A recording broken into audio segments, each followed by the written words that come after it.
Ryan needs to step down as Speaker of the House. The reason?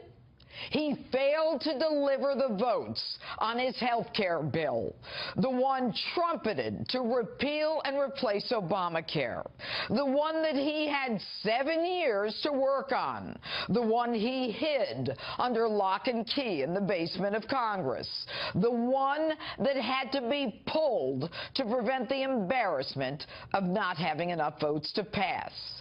But this bill didn't just fail. It failed when Republicans had the House, the Senate, the White House. And the timing? It failed within the first 70 days of President Donald Trump's administration, a president who made replacement of Obamacare the hallmark of his campaign, and then used valuable political capital to accomplish it. You know, Americans elected the one man they believed could do it, a complete outsider, someone beholding to no one but them. And Speaker Ryan, you come in with all your swagger and experience, and you sell him a bill of goods, which ends up a complete and total failure. And you allow our president, in his first 100 days, to come out of the box like that? Based on what? Your legislative expertise, your knowledge of the arcane ins and outs of the bill-writing process, your relationships, what, your drinks at the Hay Adams with your pals? Folks, I want to be clear. This is not on President Trump. No one expected a businessman to completely understand the nuances, the complicated ins and outs of Washington and its legislative process. How would he know which individuals upon whom he would be able to rely? Many of them friends and establishment colleagues of Speaker Ryan. You, on the other hand, Speaker Ryan, know very well who are the 15 hardliners, the 10 moderates, and all the other ones. You, of course, know their demands. And if you didn't, why didn't you? Some of them actually shut down the government over Obamacare, and you couldn't figure out what you needed to do to get their support? You knew no Democrat was going to support it, and that you would have to rely on Republicans. How could you possibly misjudge this? And where was the whip Scalise in all of this? How tough a lift was this? And why start with this if you're not sure you've got the votes? Now, I certainly have not spoken with the president about any of this, but I can only imagine that he and his aides took on health care because they believed you had his back, and you didn't. You didn't even test the waters. You had no consensus, and I hate it when Schumer and Pelosi get to beat their drums and talk about what a great day it is for America that President Trump failed, when even they know that Obamacare is a total disaster. The president, on the other hand, is handling this with dignity. And he doesn't seem to want to criticize you, saying this. I want to thank Paul Ryan. He worked very, very hard. I will tell you that. Mr. President, all reports are that you wanted to handle the tax cuts first, but that Ryan convinced you to go with health care. If that's the case, not only has he hurt you with his health care debacle, but the ripples that will hurt you as you try to overhaul the tax code will come back at you. The Freedom Caucus, feeling emboldened by their win with this health care failure, will now dig their heels in on the tax cuts. Ryan has hurt you going forward, and he's got to go. The shame of this is that in addition to putting your faith in someone who did not have your back, you made the decision, as opposed to letting Obamacare explode, as it inevitably will, you decided to take it on anyway. Waited 2 years, it's going to explode like you've never seen an explosion. Nobody's going to be able to afford it. It's a disaster. And that's politically what we should do, but we don't want to do that. We want to get something done and get it done right. I never put my faith in you, Ryan. I questioned you all through the campaign. When you distanced yourself from candidate Trump whenever you felt the prevailing winds blowing against Trump. To me, your loyalty was always in question. Yet what was never in question to me was your intelligence, your savvy, and your comprehension of the system. So why? Why would you let this happen? What was your agenda? The reason, Ryan, you and all your Washington colleagues are held in such low esteem with the American people is because you've forgotten about us. In spite of the fact that you rhinos were all working against him, though, the president joined with you. And he relied on you, trusting you, believing you had his back, and you didn't. The American people won't forget this, and neither should the president. And that's my open. Tell me what you think on my Facebook page or Twitter. Hashtag Judge Jeanine. Alumina. A-L-U-M-I-N-A. Alumina. And if you dry alumina out and you take it to your metal processing plant, you take it to your smelters, you process that dry alumina powder into liquid aluminum. The smelting process, smelters, aluminum smelters, big aluminum smelters, giant aluminum smelters. He started sleeping at his smelters. Sabotage in his smelters. Came to his smelters. Very brutal start, right? Sleeping in the smelters. Well, like I always say, whoever smelt it.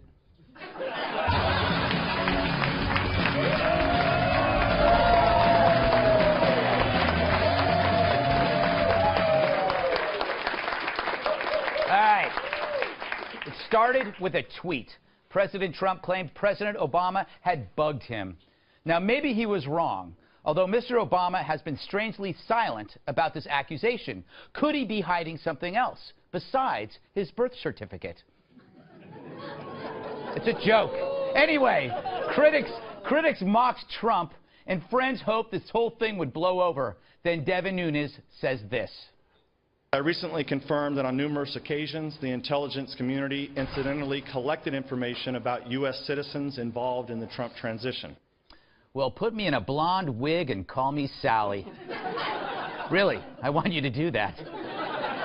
After the show. Maybe Trump wasn't totally wrong after all. Maybe he was just half wrong, which makes him half right, which among politicians makes him a genius. Which then upsets this guy. I can say this. The chairman will need to decide whether he is the chairman of an independent investigation into conduct which includes allegations of potential coordination between the Trump campaign and the Russians, or he is going to act as a surrogate of the White House because he cannot do both. Well, in case you don't know, that's Adam Schiff. I know you first thought it was Sheriff Woody from Toy Story. He gets that a lot. He has fewer features than a prepaid phone. Could you imagine trying to give a description of him to the cops? Officer, he had 2 eyes. Back to the incidental collection. Back to the incidental collection of Trump's people. Now, that's not a big deal. We're always incidentally collecting something. It's like when you're in your apartment bathroom and you can hear through the vent that someone just got dumped by their boyfriend. And the crying, it helps pass the time after a bad meal at Taco Bell. Or it's like smelling fish being cooked down the hall. All day, this guy in 13J is broiling cod. Either that or he died. I should check on him. But the crime isn't the hearing or the smelling, it's the sharing. When the victims of the collection were unmasked and then circulated. Sure, maybe the people were easy to identify, but that's like me saying I slept with that stripper because strippers are easy. That doesn't work with the wife, unless she's the stripper. But let's face it, if these leaks were of Obama's team, the media would suffer from outraged diarrhea. You'd need a tanker full of Depends to prevent that mudslide. That's a nice image. Now, this doesn't vindicate Trump, but it does not vindicate him. He may have been wrong on Obama specifically, but generally speaking, what happened is enough smoke to maybe look like fire. And for Trump, that's a win. It's funny, even when he's losing, he ends up winning because the nuttiness of his enemies makes him right by comparison. It's like when a girl hangs around chubby friends so she appears thinner. Or back when I was single, bar hopping with horse jockeys.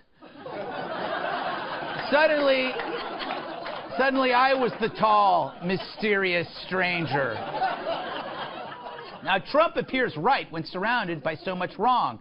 Besides, even if Trump makes a mistake, it's not like he's going to admit it, and nor will his loudest supporters. It reminds me of you-know-who.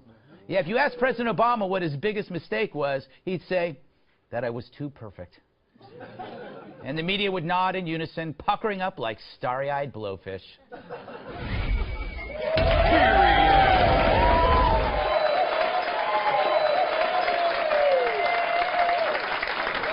Let's welcome tonight's guest, shall we? Yeah, let's do it. He's brainier than a zombie's brunch. Jonah Goldberg, National Review senior editor. This man is so sharp that balloons consider him a hate crime. Democratic strategist Chuck Rocha. She always laughs at the end of Old Yeller. National Review reporter Kat Timpf, awful person. And finally, his seesaw partners keep quitting. I wonder why. TNA wrestler Tyrus. All right.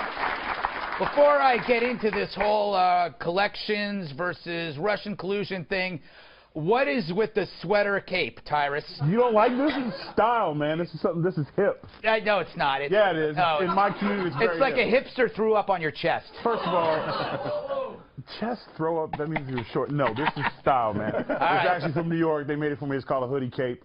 You know, I can't wear a tie because I have neck issues because my neck's bigger than ties, so I have to change it up. I can't wear the same sweater every week. All right. That was a hit at me. Okay, I'm going to move on now, Jonah, to some serious stories. Okay. Not about the mistakes he made. Cape!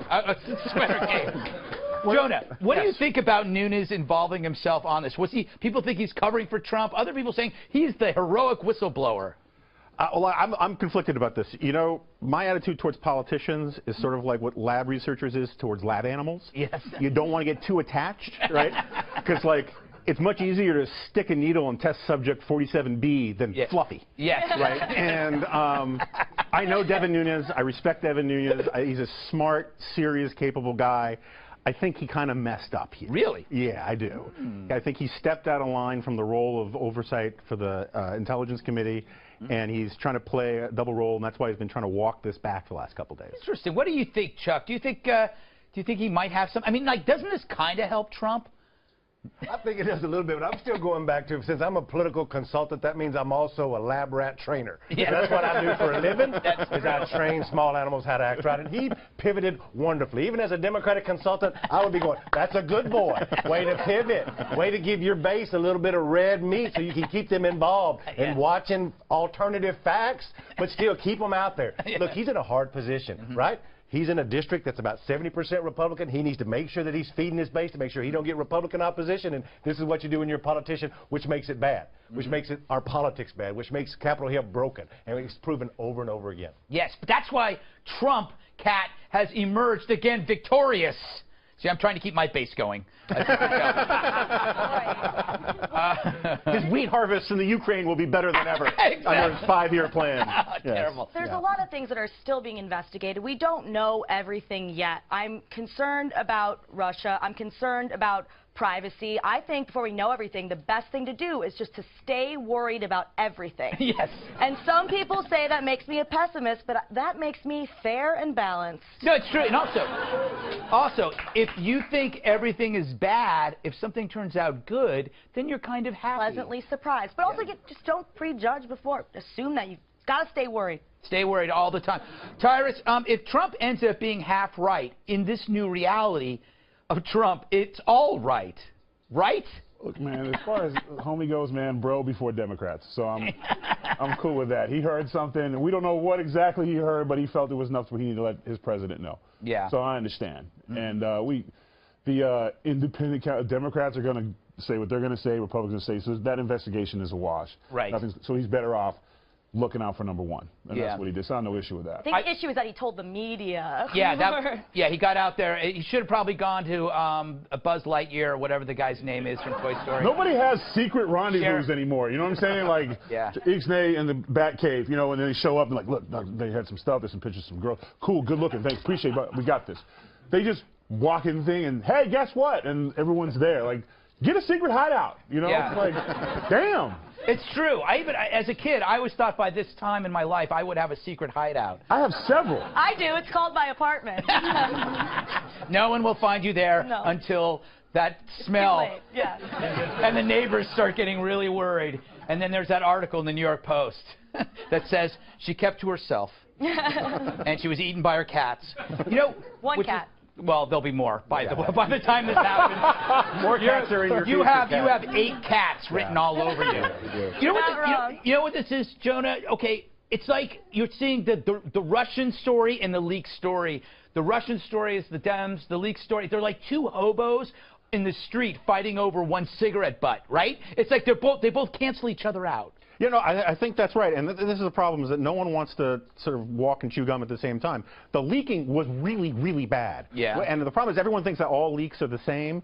What they did by leaking this NSA transcript stuff is like orders of magnitude different than your normal leaking. Right. People should go to jail for years because of what they did.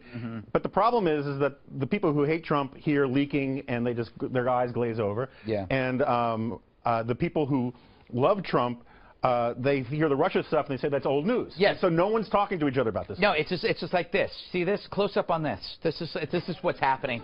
I just came up with this. You know what I love, Chuck? Yeah, I do have problems. Time magazine, Trump said, I must be doing something right. I'm president and you're not.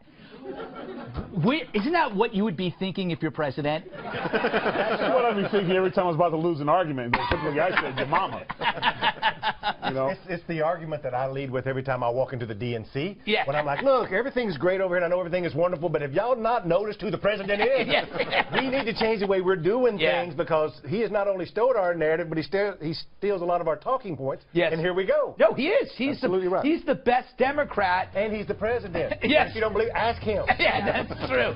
I've been looking forward to, for the whole part of the show right now, is bringing in Governor Mike Huckabee. You've been talking about it since hair and makeup. I really have, because I loved Governor Huckabee's assessment of what was unfolding with the health care law over the past few weeks. I thought he had astute assessments, Governor, about this bill. You didn't really think this bill served Trump supporters very well, and now we saw the debris field that's left after this thing fell and crashed. Yesterday, we heard from the president on Twitter saying, we're going to still get this done. How in the world does he move forward and get this done? Well, I think he's got to focus on the product and not the process. In my view, what happened was that the people of Washington captured this and made it about process, getting it done at a certain deadline. What was that deadline? Why an artificial deadline? Why did it matter? And instead of focusing on the impact that it was going to have on the very people who elected Donald Trump, they focused on the Washington self-imposed, let's get this done, let's show everybody how good we are. And I think that a lot of members of Congress finally just said, whoa, there's some things they're going to hurt the people of my state. And they couldn't go along with it. So, yeah, go back to the drawing board. But focus on the product and not the process. People outside of Washington couldn't care jack squat about the process. About parliamentarians. Well, Governor, I mean, you know well what it means to bring people together to get things done. As governor of the state of Arkansas, I mean, you've done this for years now. President Trump hinted at the fact that he wants to work with Democrats. He realizes that in order to get the votes, you might have to cross over to the other aisle to get things done. What advice do you have for him to form a new coalition, which it seems like he's going to have to do here to get tax reform done? Well, never make it about the party or the ideology of left and right. Make it about the ideology of up and down. It's what I call vertical politics. Democrats can vote with you if what you're proposing takes people up, not down. Quit focusing on the horizontal left and right. It's always a loser. Focus on the up and down. And make it so that the Democrats are getting pressure from their constituents. They're not going to respond to pressure from the president or from their Republican colleagues. They will respond to the pressure of their voters. Put something on the table so good, so effective for the voters in those Democratic districts that the Democrats themselves would be very, very just crazy not to get on board and support it because it's their political futures on the line. But I mean, the grassroots of the Democrat Party at this point are pretty rabid in their resistance to President Trump. You see it in town halls and elsewhere. Where's this scenario where Democrats have an incentive to work with Republicans? I mean, that's the question. What's the governing coalition look like if they want to do Obamacare again or they want to get tax reform? Isn't it, I would posit it's more likely that you work with the Freedom Caucus or others to sort of shore up a conservative Republican bill as opposed to hope you get Democrat votes when you might then also lose conservatives. I mean, which one do you think is more likely? Well, but Pete, let me go back to my point. A good health care bill isn't left or right. It is up and down. But philosophy on health care is left and right. I mean, market-based or single payer, I mean, you're going to lose Democrats or Republicans either way. Well, but it doesn't have to be that way. And here's why I'm saying that. Free market is something Republicans embrace, but if it delivers health care at an affordable rate for people, then Democrats can't really reject that. Who doesn't want that? They might not like. So, I mean, that's where we have failure. The second thing is make it so that it pushes power back to the states, and therefore it frankly takes some of the Washington members of Congress off the hook. It puts the pressure on the governors in the states to make Medicaid work. There were a lot of problems for Republican governors in this bill because it meant that some of their Medicaid expansion, you can argue that they shouldn't have done it, but they already did it because they felt like they had to. The point being, in about 3 years, their state budgets were going to collapse without some form of continuing that process. Governor, we'll get you out of here on this. We've got Representative Adam Kinzinger coming up on the show, Republican. He says that the Freedom Caucus single-handedly saved Obamacare. He thinks they need to work with Democrats. How do you think they get tax reform through? Is the Freedom Caucus going to be a sticking point here? Well, it shouldn't be. I mean, for heaven's sakes, if the Freedom Caucus can't support significant tax reform, they need to go home. And I think they will. This should have been the first thing the Republicans tackled, not health care. Too complicated. They should have tackled tax reform. They should have gotten in where they bring that tax rate in the corporate down to 15%, stimulate the economy, get people back to work, which is exactly what it would do, and all the time be working carefully to craft a really good health care bill that does what the president said, which is give people coverage but make it more affordable. And by the way, let's be real honest, the government's role in that is going to have to be to subsidize some of the really high-cost people, because if you don't, you can't bring those costs down. And I don't think a lot of members of Congress had ever dealt with health care policy to the level where they understood that. Well, health care is not going to get less expensive in the future. People live longer, they want more procedures and processes, and frankly, those cost a lot of money. So there's a way to bring the cost down and create a partnership and utilization control, but it ain't by having the federal government in charge of it. All right. Always thoughtful, Governor. Good to have you here this morning. Thanks, Governor. Thanks for joining us. Thank you, guys. Multiple arrests being made at a pro-Trump rally in Southern California. It got ugly. Violence erupting at the event as fights broke out, fists flying between Trump supporters and anti-Trump supporters. It gets pretty ugly. One person reportedly pepper sprayed, another person punched in the face, and you can see it all going down there. This rally was part of a series of pro-Trump events held nationwide, so apparently some protesters showed up and got nasty. The president showing his appreciation with this tweet, quote, "Thank you for all of the Trump rallies today. Amazing support. We will all make America great again." Will Carr is live in our West Coast newsroom with the very latest tonight. Will, where did the fights break out? Well, Julie, the tempers were flaring in Huntington Beach earlier today. That's where more than 1,000 Trump supporters were rallying when a number of protesters showed up. Many had their faces covered and appeared to be looking for trouble. There was some pushing. It led to punches being thrown. Even the event organizer was pepper sprayed at one point. At least 3 people were arrested and charged. We do want to point out that the majority of the rallies across the country, though, today were peaceful. You want, go home. We want, go home. We want, Supporters say they showed up to offer a stark contrast to the protests that we've seen since President Trump was elected. Thousands marching, cheering, and chanting to make America great again. Even Vice President Mike Pence made a surprise appearance in West Virginia. I'm here to support our president, and because I'm concerned about the erosion of our Second Amendment rights. I believe in loving our country. I believe in patriotism, which I feel is declining in America. Thank you for coming out. I know your presence here and the presence of Americans at Trump rallies all across the country today is going to be a blessing. Supporters said they also showed up to honor law enforcement and the military. Julie. So are Trump supporters disappointed Obamacare was not repealed and replaced? Well, a big topic of conversation today. Many that we spoke with say they're still optimistic. Now, there's varying opinions on who's to blame for everything that went down yesterday, but everyone we spoke with said that they do stand with President Trump and still have hopes that health care can be reformed. We are behind our president, and, you know, the Democrats own this. And I'm a subject of Obamacare, and it has absolutely devastated me, and I will probably have to get off next year. One supporter told us that if President Trump can accomplish 50% of his goals, then the Democrats need to watch out. Julie. All right, Will Carr in Los Angeles tonight. Thank you so much. The GOP fails to deliver on health care.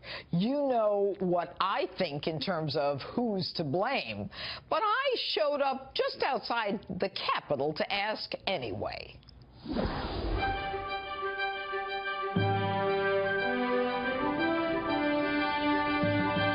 The health care bill died. Whose fault is it? The Republicans didn't have enough people that got on board with it. Whose fault? Anybody's? Everybody's, unfortunately, I think. I just can't see why the Republicans couldn't get it together. Health care bill died. A mess, huh? Well, you would think after all the experience, all the chances they had in getting it right, they would have gotten it right by now. But come on. What happened? I think that they're having a power contest, and they're trying to figure out who is going to run the show. And they haven't quite figured it out yet. Who's going to blame Obama? That's hilarious. Whose fault is it? Whose fault is it? Obama. The health care bill died. Whose fault is it? Obama. Tell them who you voted for. Trump. Why did you vote for Trump? Because he's a good president. Did you like his hair? No. Not enough conservatives in Congress, in the Republican Party. They need a real bill. They need to repeal Obamacare and need to get the government out of health care. They need to work together regardless. The Freedom Caucus blew it and the Democrats blew it. Okay, so what's your message to the Freedom Caucus? Get your acting gear. The House, the Senate, the White House couldn't come together on the biggest issue, the president's first big legislative effort. Failure. Ditto. Ditto. If you like the health care bill, give me a kiss. Sailor. Sailor, give me a kiss. Kisses. Hey, he's turning away. What does that tell you? I'm here with a whole group of 8th grade students, and one of the things that we try to teach them is cooperation and collaboration. And I think that our legislators and government officials could take a lesson from those 8th graders and do some collaboration and some cooperation with each other. Whose fault is it? Democrats. Yeah, but the Republicans had the numbers. What happened?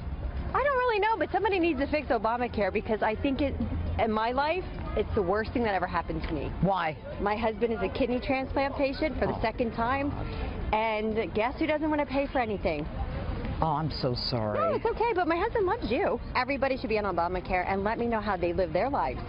How about that? Pay for your own insurance. Pay for your drugs that they say, no, you don't need that. I need insulin. Well, we don't want to pay for that. Yeah. So what are you going to do? Well, I pay for it. I work 2 jobs, and that's what I do. You know, Paul Ryan, this is what makes me furious.